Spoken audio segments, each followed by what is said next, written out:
Vamos a ver la última prueba de José a sus hermanos. La última prueba que José les hace a sus hermanos antes de poder él revelarse con la compasión y la misericordia de Dios. Si recordamos que el libro del Génesis, como lo indica su palabra en hebreo, Bereshit, significa el libro de los orígenes o el principio, podemos comprender que todos los más importantes principios espirituales de la Biblia se encuentran en este libro. Y toda esta historia de José es toda la historia de cómo Dios trata con su pueblo. Toda la historia de José nos relata en la forma como se formó la nación de Israel. Y al mismo tiempo la forma como Dios trata con nosotros, porque ahora somos nosotros los que hemos formado la nueva nación, el nuevo sacerdocio, la nación santa de Dios, 1 de Pedro 2:9. Y estos principios se adaptan, los podemos apropiar y se aplican a nuestra vida cristiana. En esta noche vamos a hacer algunas preguntas que son las que pasaban por la mente de José para irnos adentrando profundamente en este tema. ¿Qué tan leal eres tú a tu familia? A tu esposa y a tus hijos, a tus padres, a tus hermanos en la fe. ¿Se ha fortalecido cada vez tu lealtad más y más en los últimos meses o en los últimos años hacia los miembros de tu familia? ¿Estás cada día más cerca de tu esposa? Contéstalo sinceramente. ¿Estás cada día más cerca de tu esposa y sientes que amas a tu esposo y a tu esposa cada día más? ¿Tienes cada vez más oportunidades de tener contacto con tus hijos? ¿De tener comunión con tus hijos? ¿O has debilitado a tu familia por tu deslealtad, tu frialdad, tu falta de compañerismo y tu negligencia? Tal vez estás aquí en tu ministerio y la Biblia y tomando estudios y diplomado, bla, bla, bla, bla. Sin embargo, tu familia la tienes abandonada. Y cuando nosotros comenzamos a perder el balance y a olvidarnos que a Dios no le importan los sacrificios, ni cuánto aprendas de teología, sino que le interesa más tu relación con tus hermanos, con tus familiares, en tu matrimonio, con tus padres, con tus hijos, entonces vas a comenzar a conocer a Dios. ¿Cuánto dolor le has causado a tu familia? Todas estas preguntas se hacía José acerca de sus hermanos. ¿Por qué él anhelaba que sus hermanos pudieran volver otra vez a reagruparse y a entender que hasta que él no viera las reacciones entre ellos, de lealtad entre ellos, y de perdón entre ellos, y de comprensión entre ellos, él no podía quitarse el disfraz y quitarse su personalidad y manifestarle y decirles, yo soy José? Y de la misma forma, Dios se oculta ante nosotros. Y muchas veces llegamos a Dios, Padre, te pido que me contestes esto, y te pido por aquello, y Dios está velado a nosotros, está escondido a nosotros, y Él no se va a revelar a mi vida hasta que Él me vea que yo estoy cumpliendo en mi familia. Y cuando Dios te ve que tú en tu familia comienzas a ser el sacerdote de tu casa, la mujer de tu casa, un hijo fiel, un hijo amoroso, un hijo obediente a tus padres, vas a comenzar a venir a la Biblia y Dios ya no va a estar velado a ti, se va a revelar a tu corazón. Pero Él no puede revelarse, no puede mostrarnos su compasión, su misericordia. No podemos sentir su presencia hasta que no hagamos la paz dentro de nuestra propia familia. José necesitaba ver esto en sus hermanos. Si habían desarrollado, y repito, como se encuentra en el libro del Génesis, es importantísimo que entendamos, porque parecerían cosas pequeñas. No, a Dios le importa más si me voy hasta las 4 de la mañana a predicar allá a los drogadictos, y si voy a los prostíbulos, y si me sacrifico en esto, y si me estudio teología, y creemos que son las cosas que le interesan a Dios, pero a Dios le interesan las cosas pequeñas. Porque el que es fiel en las cosas pequeñas, es fiel en las cosas grandotas. Entonces, si no entiendes que no eres tú el que pones los términos y la forma en adorar a Dios y cómo vas a agradar a Dios, sino que Él nos muestra que amemos a nuestro prójimo como a nosotros mismos, porque es el segundo y más grande mandamiento, entonces nunca podremos caminar con Dios. Porque vamos a tratar de hacerlo a nuestra manera. ¿Habrían ya los hermanos de José comprendido que eran la familia escogida por Dios para mantenerse unidos con un propósito para sus vidas? ¿Hemos comprendido nosotros como la familia que somos todos en esta iglesia y todos los hermanos en el mundo entero? ¿Hemos comprendido la importancia que existe de no transarnos entre nosotros? ¿Has comprendido que es importante que te encuentres aquí en una relación adecuada con todos los miembros de la iglesia? ¿Has entendido que si tienes un problema con un hermano, lo tienes que arreglar y aprender a perdonarlo y a soportarlo como Cristo amó la iglesia para que Cristo te pueda verdaderamente abrir su corazón y revelarse a tu vida? ¿Has comprendido esto? Como dice 1 Corintios 12:25, ustedes deben de evitar la desavenencia en el cuerpo, y versículo 27, porque ustedes son el cuerpo de Jesucristo. Entonces yo no puedo de ninguna manera buscar bendiciones de Dios si no tengo una relación horizontal, correcta, limpia, íntegra, honesta con mis hermanos, para que mi relación vertical con Dios pueda ser de bendición. Y continuamente Jesucristo, lo vamos a ver al final, nos mandó con ese mensaje: ámense los unos a los otros, para que el mundo crea que son mis discípulos. Vamos pues en los primeros 5 versículos del capítulo 44 de Génesis a ver esta prueba que José usa para fortalecerlos y probarlos a sus hermanos. Desde luego, mandó José al mayordomo de su casa diciendo: llena de alimento los costales de estos varones cuanto puedan llevar, y pon en él dinero de cada uno en la boca de su costal, y pondrás mi copa, la copa de plata, en la boca del costal del menor con el dinero de su trigo. Y él hizo como dijo José. Venida la mañana, los hombres fueron despedidos con sus asnos. Habiendo ellos salido de la ciudad, de la que aún no se habían alejado, dijo José a su mayordomo: levántate y sigue a esos hombres, y cuando los alcances, diles: ¿por qué habéis vuelto mal por bien? ¿Por qué habéis robado mi copa de plata? ¿No es esta en la que bebe mi señor y por la que suele adivinar? Habéis hecho mal en lo que hicisteis. Vamos a ver, en primer lugar, que una marca de lealtad es entre nosotros probarnos. Es una marca de lealtad probarnos entre nosotros. Tú tienes una oficina o tienes una compañía y llega un hermano de la iglesia: hermano, soy Brody. Bueno, está bien que seas Brody, pero el hecho que seas mi hermano en Cristo no te voy a poner de gerente en mi fábrica. Porque si tú llegas y no te conozco y no tienes referencias, te voy a probar. Y no es pecado, ni es malo tampoco probar a mi hijo. Papá, préstame tu coche, aunque seas mi hijo, te lo voy a prestar nada más media hora, y si me regresas a las 8, te extiendo los futuros permisos.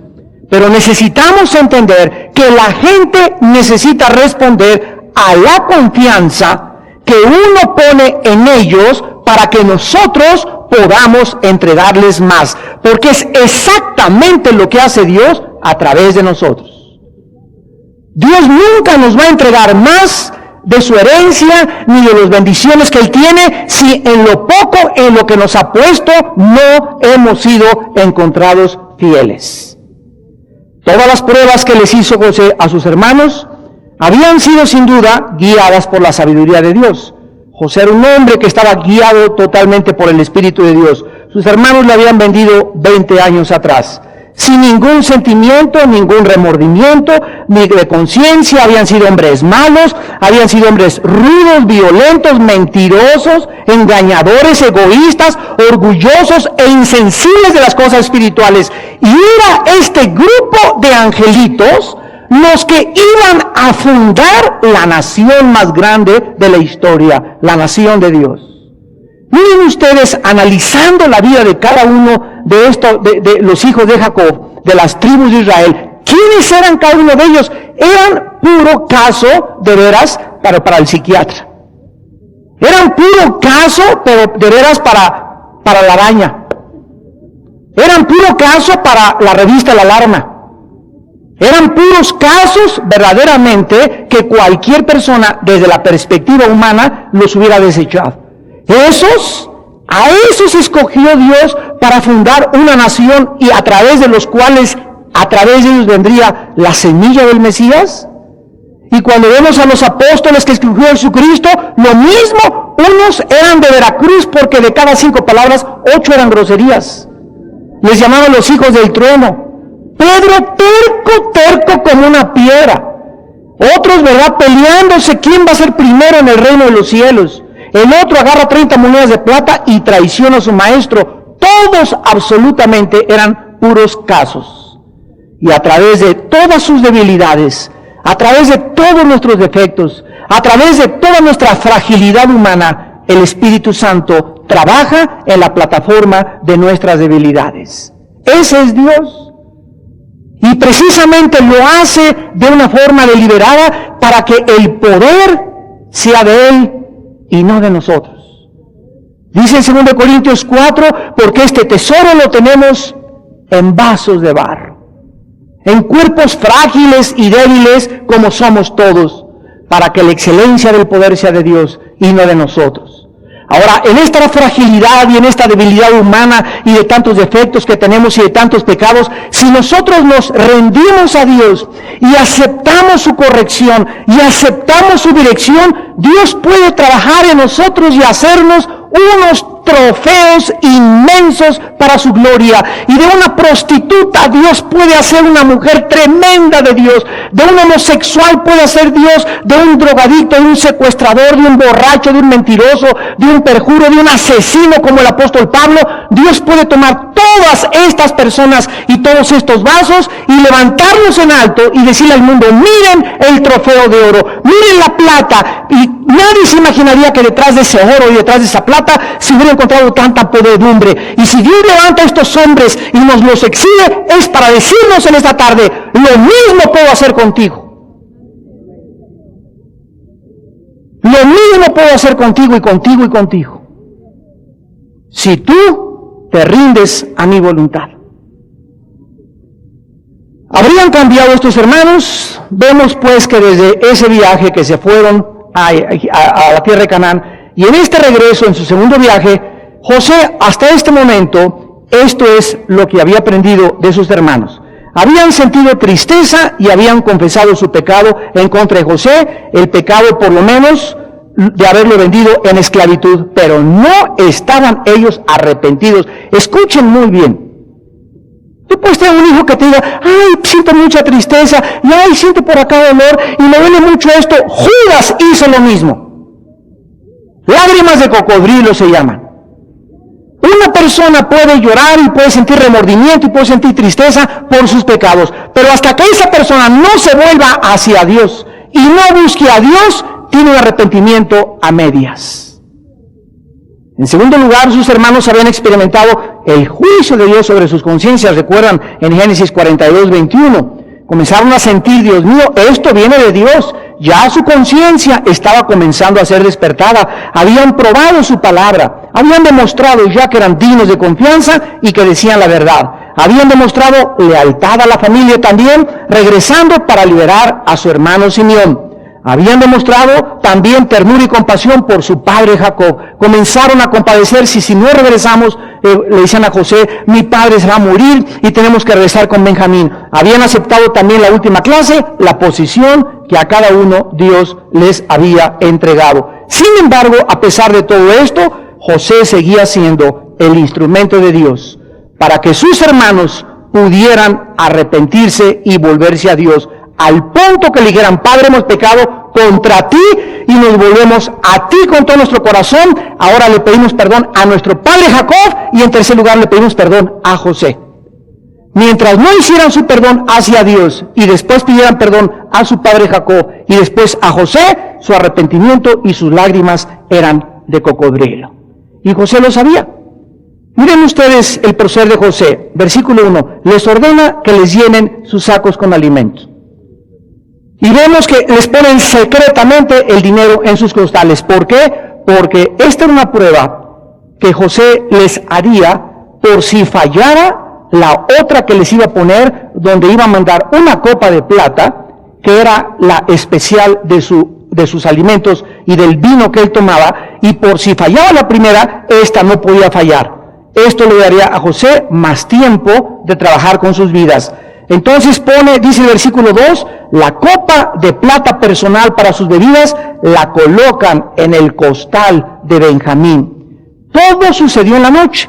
Y cuando se levantaron en la mañana, los despide José. Versículo 3, venida la mañana, los hombres fueron despedidos con sus asnos. José les da tiempo a sus hermanos para que salgan hasta la frontera de la ciudad de Egipto. Y entonces cuando ya estaban casi saliendo de la ciudad, le manda hablar a su mayordomo y le dice, alcanza a estas personas y diles que por qué me hicieron esto, que me han regresado mal por bien. Yo les he tratado, les di de cenar la última clase, los invité a mi casa, les puse una mesa y después de todas estas cosas, ¿por qué me pagan así? Y la otra acusación, ¿por qué se habían robado mi copa personal? Vamos a hacer un paréntesis para poder estudiar la palabra del versículo 5, adivinar. La copa de adivinar. La palabra adivinar es la palabra hebrea nahash. Nahash, que significa murmullo, hablar quedamente, predecir el futuro mediante la brujería o las ciencias ocultas. Veamos rápidamente esta misma palabra para entender el contexto en el libro de Levítico, capítulo 19, es la palabra Nahash, se escribe Nachash. Dice en Levítico 19, versículo 26, no comeréis cosa alguno con sangre, no seréis agoreros, ni Nahash, ni adivinos. Esto es exactamente la misma palabra. Y lo encontramos también en Deuteronomio 18, versículo 10. No se ha hallado en ti quien haga pasar a su hijo o a su hija por el fuego, ni quien practique Nahash, adivinación, ni agorero, ni sortílego, ni hechicero. La adivinación y las artes ocultas eran prácticas muy comunes en Egipto y además los hermanos de José lo sabían. Esta palabra se usa, por ejemplo, no sé si han visto ustedes a un grupo que se llama los Hare Krishna. Estos individuos comienzan a murmurar y a pronunciar palabras y comienzan a darle y darle y darle y darle y se llaman encantamientos. Esto es Nahash, estar comenzando a murmurar o hablar secretamente para invocar espíritus o tratar de enviar hechizos a alguna palabra o a alguna persona. Ahora, José, que aún todavía no se revelaba a sus hermanos con su verdadera personalidad, recordamos que José mantuvo escondida su identidad bajo un disfraz egipcio y bajo las costumbres egipcias, y recordamos que él solo comió en una mesa para que no se contaminara de acuerdo a las costumbres con sus hermanos, y puso a sus hermanos en otra mesa. Cuando los hermanos supieron del robo y se preguntaban, ¿quién le dijo a José Tan pronto, ¿cómo podemos saber si vamos a la puerta de la ciudad? Ni hemos abierto los costales. ¿Quién le pudo decir a este gobernador que nosotros hemos robado y que traemos aquí su copa? Entonces, en esta forma, ellos iban a saber que realmente ese gobernador tenía poderes mágicos. Ellos conocían muy bien las prácticas en Egipto para adivinar o conocer a las personas, ante lo cual ellos se iban a sentir descubiertos ante el gobernador. O sea, el mayordomo les estaba diciendo a estos jóvenes, ¿que no saben que mi amo es adivino? O sea, ustedes no lo pueden engañar, ustedes son los ladrones, mi amo es un adivino y él sabe perfectamente bien lo que traen aquí dentro de sus copas.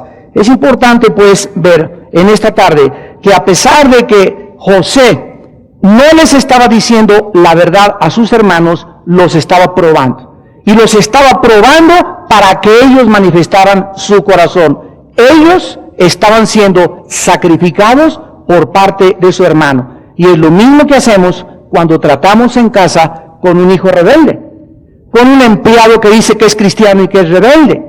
Ay, es que es falta de misericordia si lo corro. Ay, mi hijito, mi nene, ya tiene 25 años el nene y sigue metiendo mota a la casa y sigue metiendo pornografía, pero el nene, el papá no lo puede correr porque es un nene.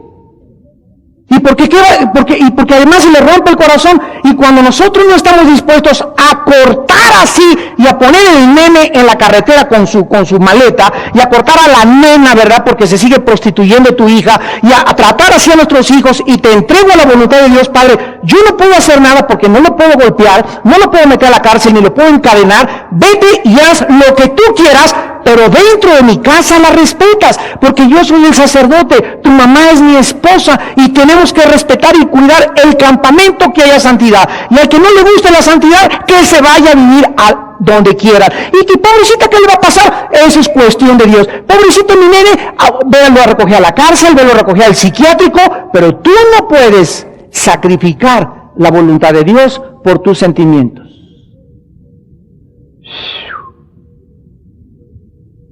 Abraham, dame a Isaac. Dios no quería el sacrificio de Isaac, Dios quería el sacrificio de los sentimientos y emociones de Abraham. Y a todos los padres, a los pastores, empleados, jefes en su trabajo, nos va a probar Dios en esta área. ¿Qué es más importante para ti? ¿Tus emociones y sentimientos o lo que dice la Biblia? O sea, ¿eres guiado por lo que sientes en ese momento o por lo que dice la palabra de Dios? Y ahí es cuando comienza el cristiano, ay, pero yo creí que Dios era peace and love.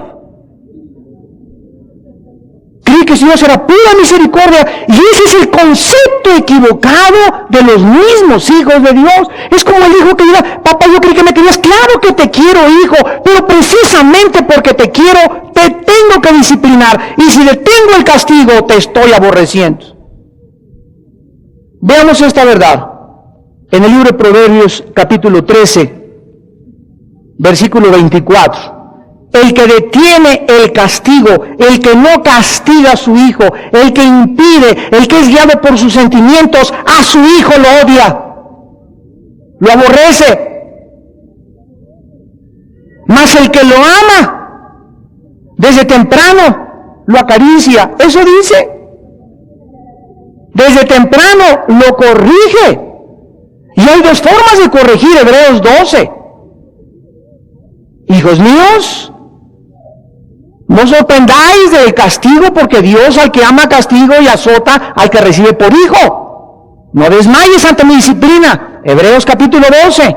Y ahí hay dos palabras, disciplina y castigo. Disciplina es paidagogos en el griego, de donde tenemos la palabra pedagogía o pedagogo, que significa formar el carácter. Yo soy director de una escuela y tengo a 50 estudiantes, muchachitos, todos vienen aquí a aprender. Aquí está tu libro de historia, aquí está tu libro de civismo, aquí está tu libro de gramática. Y todos van a aprender a través de la enseñanza del maestro. Pero si cualquiera de ustedes se rebela contra el maestro, si cualquiera de ustedes viene al salón a distraer a los demás, y cualquiera de ustedes no quiere venir a estudiar, lo vamos a sacar y lo expulsamos. ¿Por qué? Porque en la escuela hay dos formas de aprender. Les vamos a enseñar pedagógicamente, vamos a formar su carácter con las palabras, con la enseñanza oral, pero también con castigos. Y si no hay castigos en una escuela, y al rebelde no se le castiga, y no se aplica disciplina, y si un gobierno no sube las penas de los secuestradores, y si un gobierno permite que haya anarquía en las ciudades y en las calles, el gobierno ya no es gobierno, la escuela ya no es escuela, los padres ya no son padres, porque el pecado nos impulsa a tener que usar la fuerza. Desgraciadamente. Y es la forma como Dios lo ha establecido en su palabra.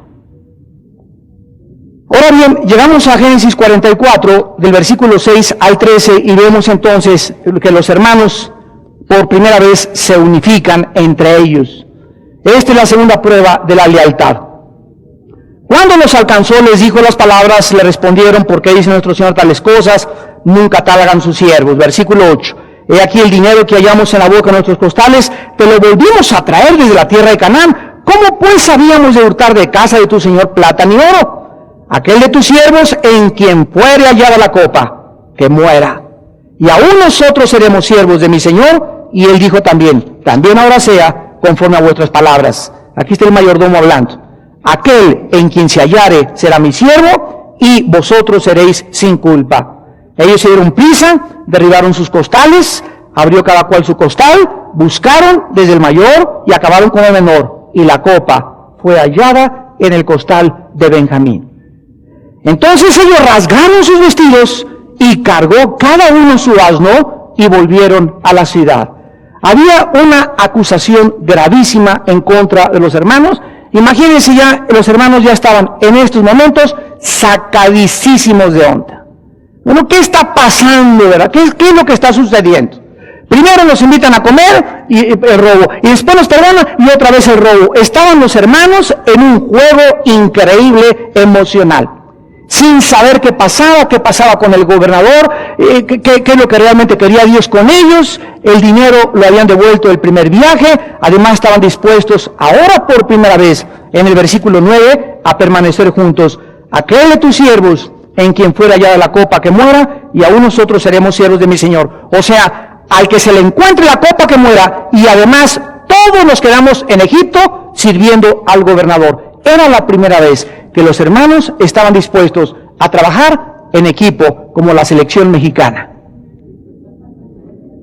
Ahora el mayordomo les hace una propuesta y les dice: miren, no hay necesidad de eso, vamos a tratar de que la persona que realmente, como ustedes dicen, tenga la copa, entonces pueda ser esclavizado, pero los demás pueden irse. Y esta era la prueba de José a sus hermanos para llevarlos hasta el límite. Mientras nosotros no seamos probados hasta el límite de nuestras fuerzas, nunca sabremos lo que realmente hay en nuestro corazón. Nunca sabrás lo que hay en tu hijo, mi nene, mi nena. Imposible, su hijo acaba de saltar un banco, mi nene no haría nunca eso, haría eso y 5 más. Nunca nosotros sabremos con quién estamos hasta que las personas hayan pasado la prueba. Nunca sabrás lo que hay en el corazón de un siervo si va a ser predicador hasta que no lo banques. Nunca sabrás en tu oficina quién te va a servir hasta que no le pongas la prueba y le dejes el arca del dinero abierta, para que no se cumpla el dicho que en el arca abierta peca el justo. Hasta que tú no estás con una mujer solo, que nadie te vea. Es muy fácil ser fiel a tu esposa cuando todo está con todo, pero el día que tengas una oportunidad de estar con una muchacha y tengas la oportunidad de acostarte con ella, hasta ese momento se sabrá cuán puro eres. Yo siempre he sido fiel a mi esposa, tal vez porque no has tenido la oportunidad de serle infiel. Pero ya tuviste la oportunidad de serle infiel y pasaste la prueba. ¿Ya pasaste la prueba de ser infiel a tu esposo y te mantuviste pura? Hasta entonces, Dios sabrá lo que hay en tu corazón. Abandonarían estos hermanos a Benjamín en Egipto y le dejarían llevar el castigo, o harían algo para salvarlo. Era la prueba más difícil. Vaciaron pues todos los costales, la copa fue hallada en el costal de Benjamín. Al enfrentar esta realidad, todos los hermanos que hicieron, dice el versículo 12, rasgaron, entonces, versículo 13, sus vestidos, que significa tristeza y dolor profundo. Cuando antiguamente la gente se agarraba la ropa y se la rasgaba así, estaba implicando que estaban verdaderamente adoloridos dentro de ellos. Pero al enfrentar esta realidad, ellos ahora probarían su lealtad familiar. Estaban totalmente confundidos, no sabían qué hacer, qué pasaría, quién es el culpable, cómo es que Benjamín, si Benjamín es el más inocente de todos nosotros. Ahora todos ellos estaban dispuestos o que Dios los salvaba a todos, o todos perecerían juntos y se quedarían todos en Egipto. Iban a enfrentar por primera vez su destino juntos. Lo que Dios anhela en la vida de todos nosotros.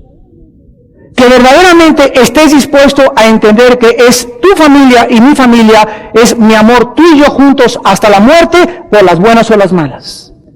Como iglesia estamos juntos hasta las pruebas más exhaustivas que nos pueden hacer, o no estamos juntos. O demuestras tu lealtad en tu trabajo a tu jefe y tu honradez hasta el final, o realmente en tu vida no hay integridad. Tenemos nosotros que aprender estas grandes lecciones. Rasgaron su vestido, versículo 13, cargó cada uno su asno y volvieron a la ciudad. O sea, no se echaron a correr, no abandonaron a Benjamín, dijeron, vamos con Benjamín ante el gobernador y que nos lleve a todos el tren. Pero no vamos a dejar a nuestro hermano. Y esto era lo que José estaba esperando que hicieran, que regresaran con su hermano. Que no se echaran a correr. No, yo no fui, porque vemos que no mandó soldados José. Mandó solamente a su mayordomo, que era un sirviente en la casa, a decirles, hay esto, y es, no, tú estás loco, o pudieron haber agarrado todos al mayordomo y matarlo. ¿Y saben qué? Y nos vamos a Canaán, pero no lo hicieron. Está bien, vamos a enfrentar las consecuencias, y nos vamos todos juntos, y que nos lleve a todos el tren, a todos juntos. Dicen en el Nuevo Testamento, en 1 Corintios 1, versículo 10, les ruego, hermanos, en el nombre de nuestro Señor Jesucristo, que habléis todos una misma cosa. Que no haya entre vosotros divisiones, sino que estéis perfectamente unidos en una misma mente y en un mismo parecer. ¿Cuál es el deseo de Dios? Que entre nosotros haya el mismo sentir que hubo en Cristo Jesús. Que entre nosotros haya una unidad mental y espiritual lo mismo. Ahora que estábamos en Costa Rica, les dije a estos miles de líderes, hablamos nosotros de unidad. Vamos a juntarnos a hacer una peregrinación. Vamos a juntarnos a hacer una manifestación en el Ángel de la Independencia. Vamos a juntarnos para que vean que estamos unidos. Podemos estar unidos físicamente sin estar unidos espiritualmente. Entonces, el hecho que nos juntemos, muchos no hablan de unidad. La unidad, escuchen, la unidad es en el espíritu. Si yo estoy, esto es muy importante, si yo estoy en comunión con Dios y tengo una relación adecuada con Dios y mi vida delante de Dios es de integridad y de honestidad, escúcheme con cuidado, Dios entonces sabe qué otras personas, qué otras mujeres, qué otros hombres tienen ese espíritu que tienes tú o que tengo yo, y a eso los pone Dios juntos para formar equipos.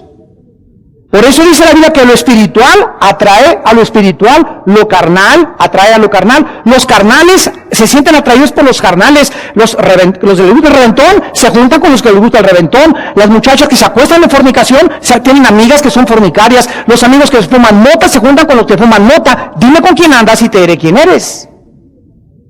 Tan sencillo como es. ¿Con quiénes te juntas en la iglesia? ¿Quiénes son tus mejores amigos? ¿Quiénes son tus mejores amigas? La forma en la que tú te unas con la gente y el tipo de gente con la que te unas, habla del carácter y del espíritu que está dentro de ti. Y aquí estos hermanos, por fin, comenzaban todos a reunirse. En 2 Corintios 13, versículo 11, dice el apóstol Pablo, por lo demás, hermanos, tengan gozo, perfecciónense, consuélense, sean de un mismo sentir. Sean de un mismo sentir y vivan en paz. Y el Dios de paz y de amor estará con vosotros.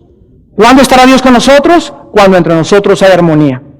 Si tú llegas a tu casa y no has hecho la paz con tu esposa, llegas a tu casa y le contestaste horrible a tu mamá, y quieres que Dios te dé paz y quieres que Dios te bendiga, ve a tu casa primero, pídele perdón a tu esposa, pídele perdón a tu esposo, Pídele perdón a tus padres y el Dios de paz estará contigo.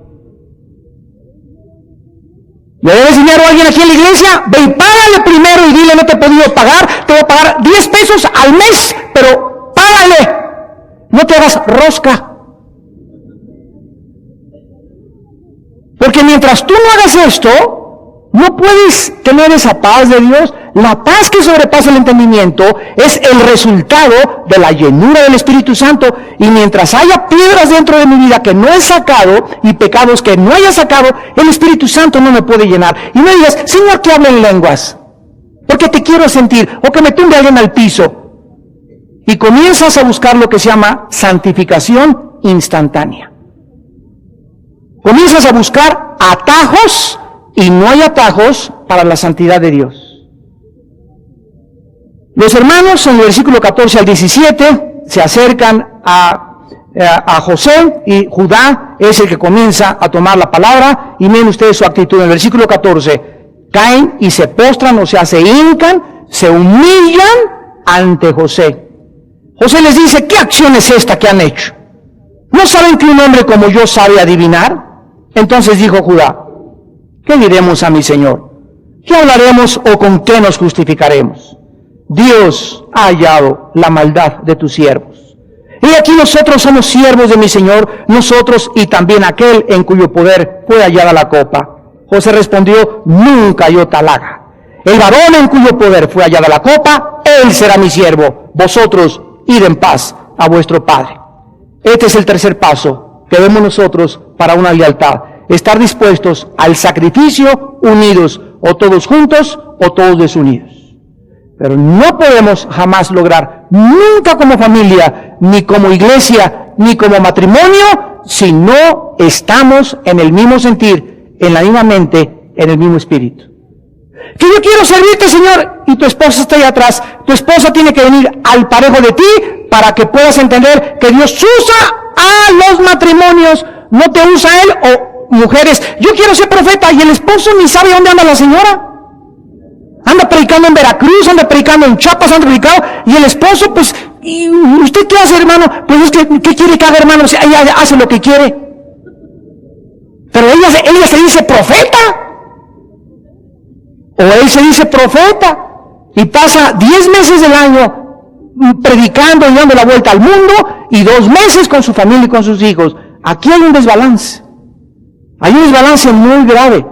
Porque las personas creen que el ministerio es la forma de ver si uno es bendecido por Dios, las puertas abiertas, y no es así, es en la familia.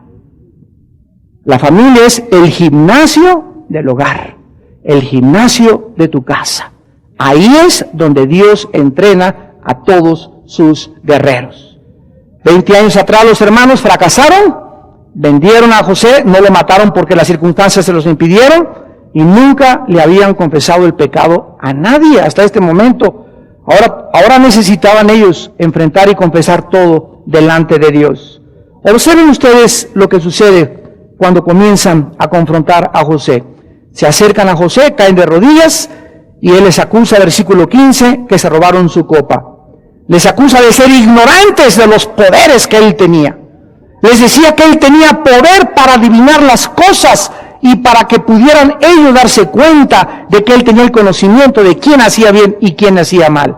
Entonces, ¿cómo creían que se iban a salir con la suya? O sea, nos estaba arrinconando al máximo. Esto también nos enseña que José usó la copa con un solo propósito: infundirles temor a sus hermanos. Desde luego que José no era divino ni era brujo, que comunión hay entre la luz y las tinieblas, era un hombre de Dios. Pero como todo el mundo en Egipto estaba acostumbrado a eso, cuando le dijeron, el gobernador tiene una copa, y es la copa con la que adivinan los gobernantes, para que se asustaran y dijeran, realmente el gobernador sabe todas nuestras vidas. Y ellos comenzaron a pensar, a lo mejor también sabe que nosotros matamos hace 20 años a nuestro hermano. Obviamente José no practicaba la adivinación.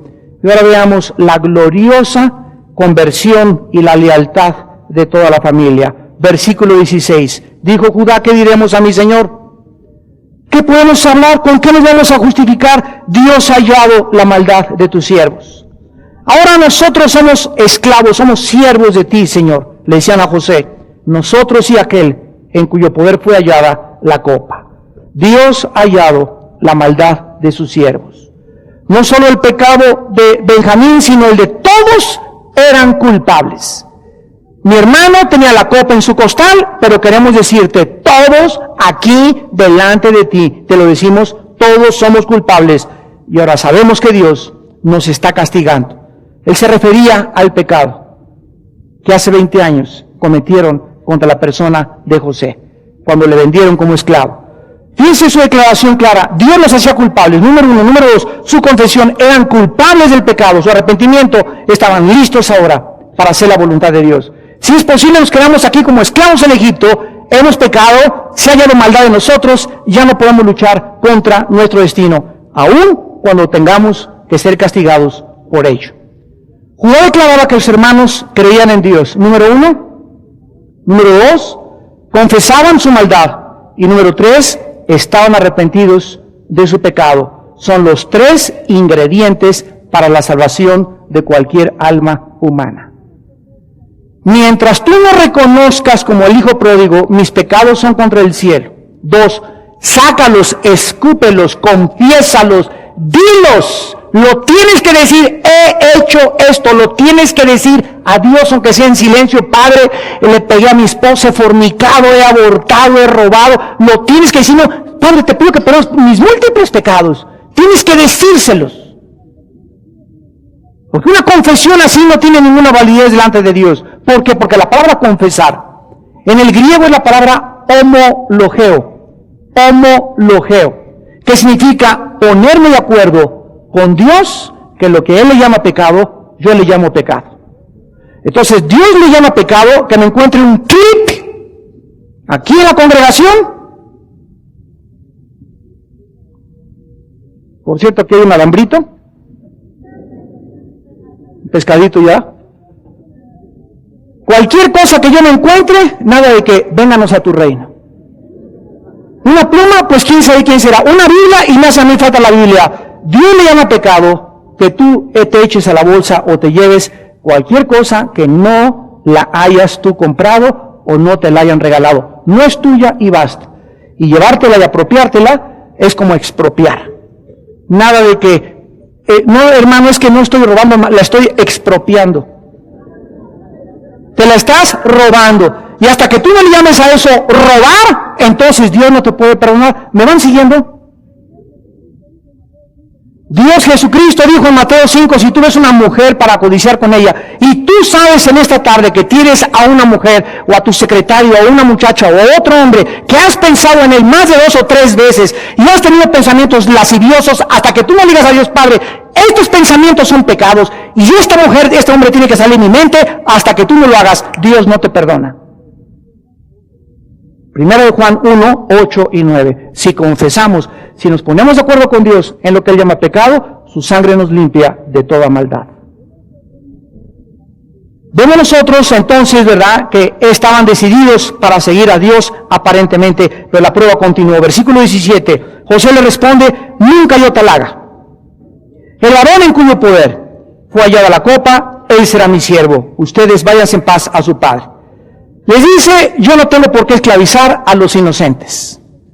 Benjamín es el único culpable. Este muchachito se queda aquí en Egipto, en la cárcel o como esclavo. Ustedes váyanse allá. Regresen a todos, menos el ladrón sospechoso, Benjamín. ¿Cuántas veces también todos nosotros como familia necesitamos tener la misma actitud de perdón y de saber que, Señor, todos somos culpables? ¿Se acuerdan ustedes en Josué 7? Cuando Acán se roba un manto babilónico, y entonces llega Dios y le dice a Josué, párate, ¿para qué estás ahí? Ay, Señor, ahorita no es tiempo de orar, ahorita es tiempo de sacar al perverso de la iglesia, ahorita es tiempo de sacar a ese fornicario, a ese adulto, a esa persona, ese cínico, a esa mujer que nada más viene aquí a alborotar el gallinero. No se puede, hasta que no lo saquen, no los puedo yo bendecir. Y Josué se queda espantado, pero no eres peace and love, no eres misericordia. Hasta que no saquen a él y a su familia de la iglesia, no puedo bendecir el campamento de Israel. Mi campamento tiene que haber santidad. ¿Ven por qué los pastores necesitamos estar atentos a los problemas de la iglesia? Porque se nos meten por todos lados, por aquí, ¿verdad? Se meten así unas cuazacuatas así grandotas, unas cascabelotas, boas, arañas, alacranes. ¿Ustedes creen que todos somos ovejitas? Aquí hay cada lobo que no se imaginan.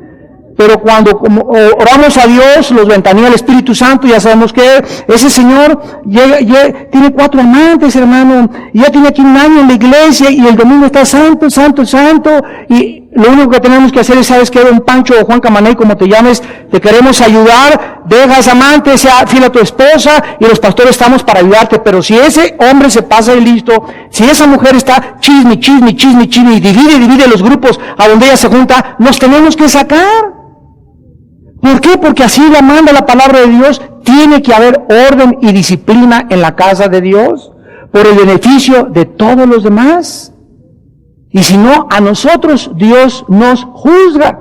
Y lo mismo que en tu casa. Tienes un hijo que está muele a tus hermanos y le trae pornografía a tu hermanito que es más chiquito. Es un perverso tu hijo. Tú tienes que actuar drásticamente con ese hijo para que no te contamine a tu hermanito y a tu otro hijito.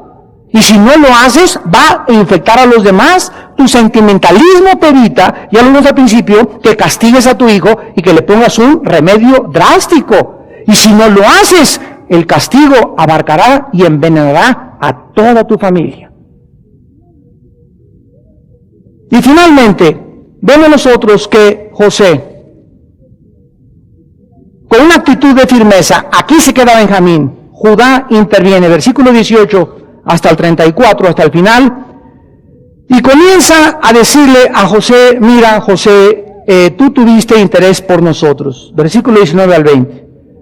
Tú sabes que te hablamos que tenemos un padre viejo, cansado, en Canaán, con 2 hijos más. Uno se murió y el otro, ¿verdad?, que tuvo en su vejez, que es Benjamín, al que tú quieres que se quede en Egipto, lo ama profundamente.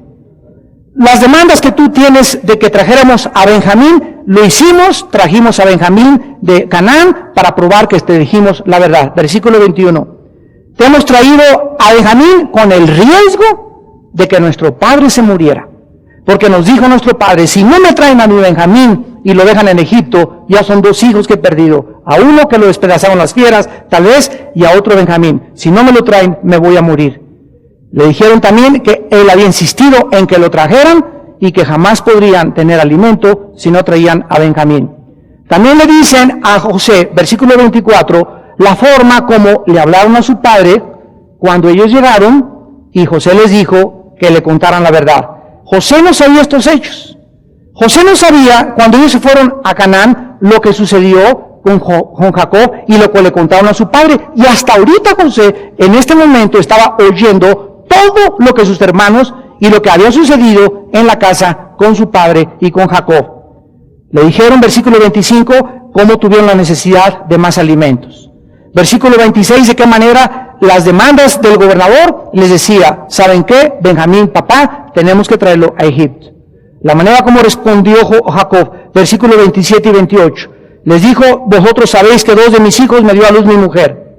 El uno salió de mi presencia y pienso de cierto que fue despedazado, hasta ahora no lo he visto. Y el temor de Jacob, de que si no regresaba Benjamín, se iría a la tumba. Versículo 29. Y si tomáis también a este de delante de mí y le acontece algún desastre, haréis descender mis canas con dolor al Sheol.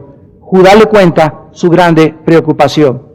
Versículo 30. Ahora pues, cuando vuelva yo a tu siervo, mi padre, si el joven no va conmigo, como su vida está ligada a la vida de él, sucederá que cuando no vea al joven, morirá. Y tus siervos harán descender las canas de tu siervo, nuestro padre, al Sheol. La grande preocupación de Judá, ¿quién era ahora? Acuérdense, él era el portavoz de todos sus hermanos. Ahora, lo que más les interesaba, ahí estaban enfrente de José, hincados, llorando, avergonzados, con la conciencia culpable. Gobernador, le decían, señor gobernador, nos interesa, por favor, hágalo por nuestro padre se puede morir. ¿Cómo había Dios cambiado el corazón de estos muchachos?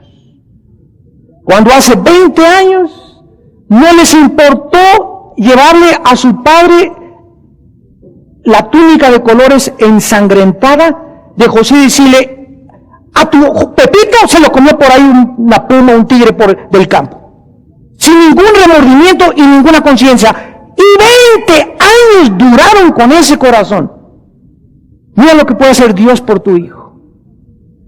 Si alguno de ustedes tiene un hijo así, es que usted no sabe lo que es mi hija, ya lleva 40 años así, es que tú no sabes, aquí hay 20 años que los jóvenes mantuvieron este corazón y hasta los 20 años Dios los quebrantó por las oraciones tuyas y de tu esposa. Tu papá, tu mamá, tu esposo, tu esposa pueden cambiar. Esa dureza, ese engaño, esa perversión, nadie más que el Espíritu Santo lo puede cambiar. Porque Él es el único que cambia a las personas.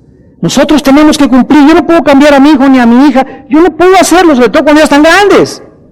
De ahí no los puedes amarrar ni meter. No solamente es entregarlos a Dios y seguir orando, y seguir orando, y seguir orando, y no vean las circunstancias. Pues me dicen que está peor, me dicen que he hecho estas cosas. No desmayes, no te desanimes. Salmo 112, la generación de los justos será bendita. Isaías, Dios peleará tu pleito y le quitará el botín al valiente.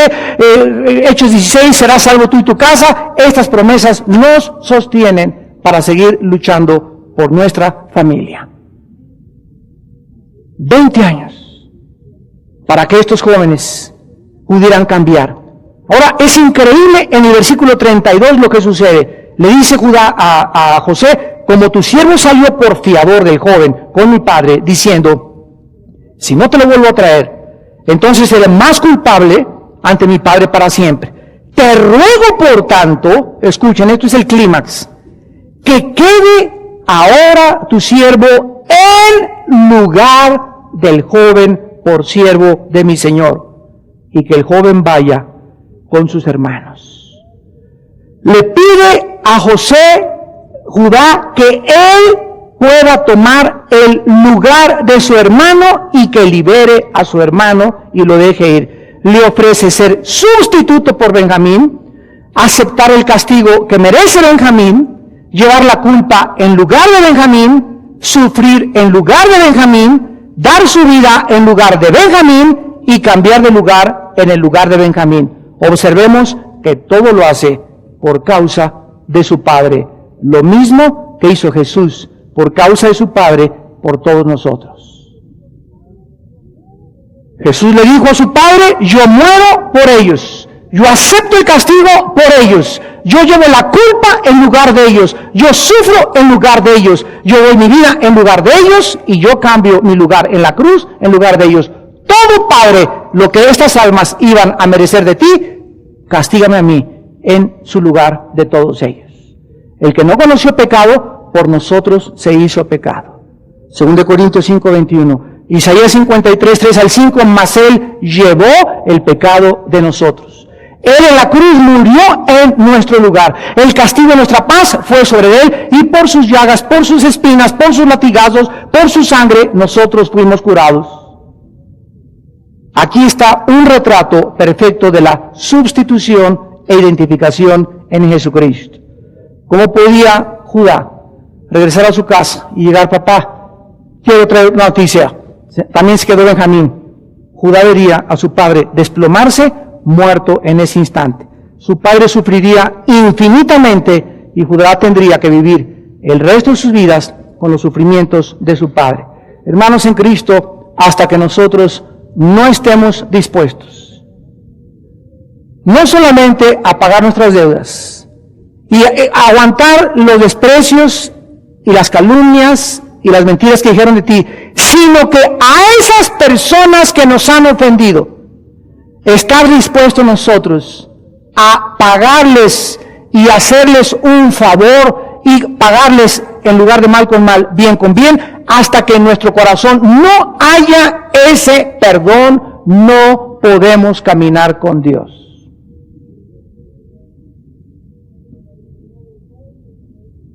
Un mandamiento nuevo os doy, que os améis los unos a los otros. Juan 13, 34 al 35. Colosenses 3, que os perdonéis y os soportéis como Cristo os perdonó y nos soportó desde la cruz. Vístanse llenos de misericordia, de humildad y de perdón. Que si 70 veces te ofende tu hermano, ¿cuántas veces le debe contestar? Dice Pedro, 70 veces perdónalo. No hay límite para el perdón. Hemos sido enviados a un mundo a seguir las pisadas de Jesús, a perdonar, a perdonar, a perdonar y a perdonar. Y las personas más libres de este mundo, las personas que más alto elevan sus caminos con Dios, las personas que más paz tienen en esta vida, las personas que Dios más usa, más que cualquier otra persona en esta vida, son las personas que han sido libres de la amargura. Y que nada ni nadie ya los puede lastimar. Porque ya no son vulnerables a las ofensas, porque están muertos juntamente con Cristo. Y juntamente con Él están crucificados, y ya no viven ellos, mas vive Jesús en ellos. Y lo que ahora viven en la carne, lo viven por la fe del Hijo de Dios, el cual nos amó y se entregó a todos nosotros en su lugar. Hermanos, en Cristo, Dios nos pide lealtad familiar. Si no estás dispuesto a sacrificarte por tu esposa, no me digas, me quiero sacrificar por mis ovejas. Porque primero te dice Dios, quiero verte sacrificarte por tu esposa y por tu esposa antes de que me quieras sacrificar por tus ovejas o por el mundo, por México. ¡Ay, de México, Señor! Y tu esposa, métase a la casa.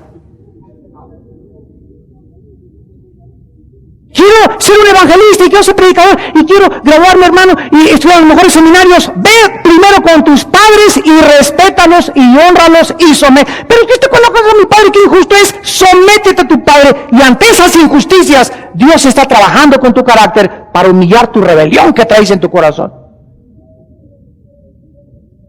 Y si no comprendemos en esta noche esta lealtad que necesitamos primero demostrar, ¿qué va a pasar? Dios no se va a quitar su cobertura. Dios seguirá ocultándose ante nosotros. Y Señor, no me contestas, y leo la Biblia y no lo entiendo, porque Dios está oculto bajo otro velo. Y el velo te es quitado cuando te conviertas a Cristo y cuando hagas lo que Él quiere que tú hagas en esta noche. Que comiences a recordar que la familia es el tesoro más grande que Dios nos ha dado. Y cuando Dios vea tu lealtad a tu familia, a tu matrimonio y a tus hijos, Dios te sacará las piedras preciosas y lo que esté escondido en esta palabra, porque has comprendido que es más importante hacer su voluntad que cualquier sacrificio que pudiéramos hacer.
thing related to you make me smile. I know you are doing hard work to make things possible.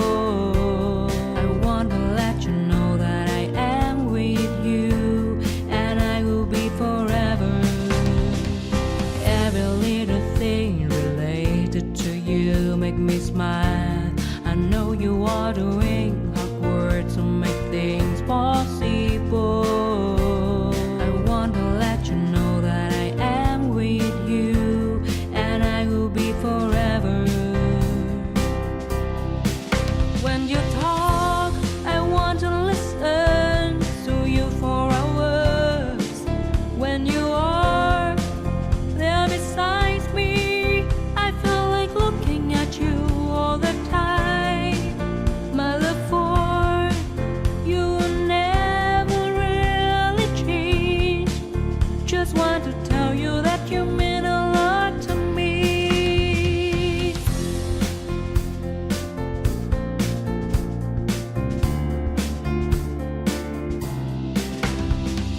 Every little thing related to you make me smile. I know you are doing hard work to make things possible. I want to let you know that I am with you, and I will be forever. Every little thing related to you make me smile. I know you are doing